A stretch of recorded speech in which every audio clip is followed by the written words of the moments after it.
Hello, my name is Martha Ronk. Thank you for being here, wherever here is. I'm going to read from my most recent book from Omnidon called Silences. It's a book in which I try to locate what can't be located, that is silence. And mostly these are ekphrastic poems about paintings, because I found that the sort of concentration that comes with looking at a painting takes you into an arena that is at least akin to silence. This is a famous painting in the Norton Simon by Van Gogh called Winter, the Vicarage Garden Under Snow. The painting's quiet, lowers below all sound, the threshold we must have crossed over, that river dividing the tracks from the bridges from the unrepresented town.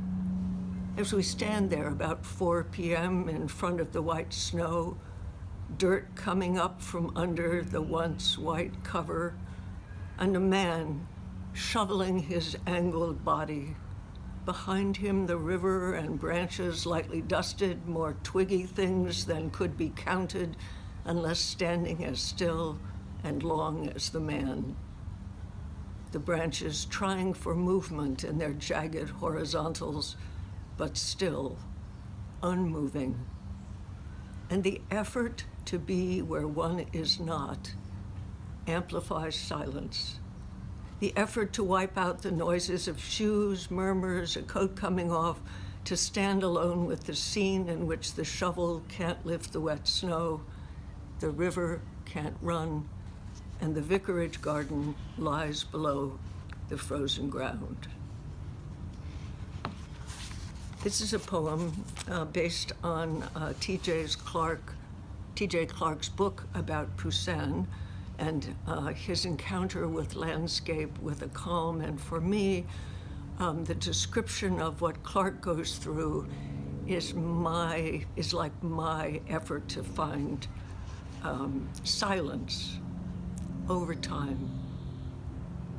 To return to the changing light in the silent room, trying to see a painting differently, slowly each time, revising, turning his eyes to another figure, another color, the way a small V arrows into the space between glance and sight, shape shifts to maneuver the invisible narrows, a painting's self-sufficient containment resistant to probe. Example 1, passing by. Example 2, returning January, June, looking again until an opening opens. An occurrence such as blue, locked eyes, a detail of horse and rider off to the side, the way it startles and hadn't been there before, goes in a direction out of the painting as if insignificant, almost missing given the speed of the horse, and a tiny conundrum, finally seen, an arm reflected in the lake, nude, watered over.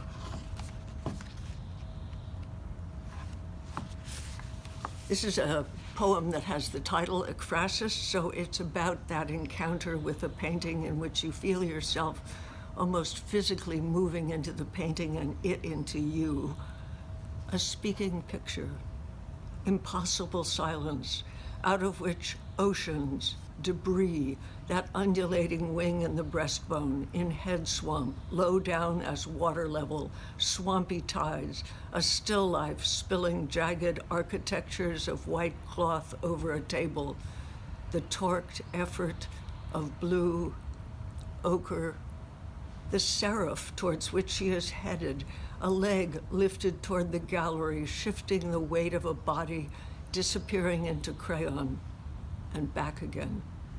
Staring into a figure posed and self-contained.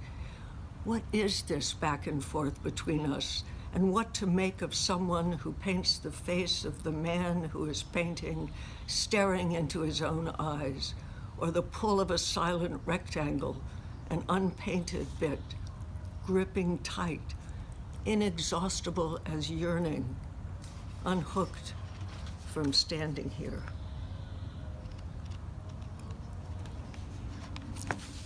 Agnes Martin painted beautiful, subtle graphs in which there's a color that seems to come up through the graph. And this is a poem based on Agnes Martin, After. What was I doing on the floor, rag in hand, and how many times the stain of underglaze, rust on the underside of a porcelain sink, and it happens time after time as the pale color of sun rises in her canvases just under the surface, becoming as if there were an after in the dawn. We try to gather just that on paper, spread it on bodies still asleep, knowing what even the splay of an arm will bring. After is what we have to live with, and it moves itself back and forth in mechanized brainwaves, unable to stop what was, what will be, when silence ravishes the sidewalk, takes on the street.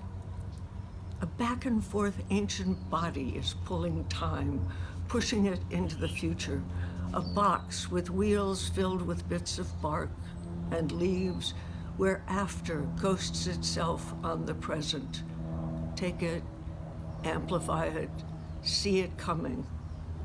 We all dream the dream of falling.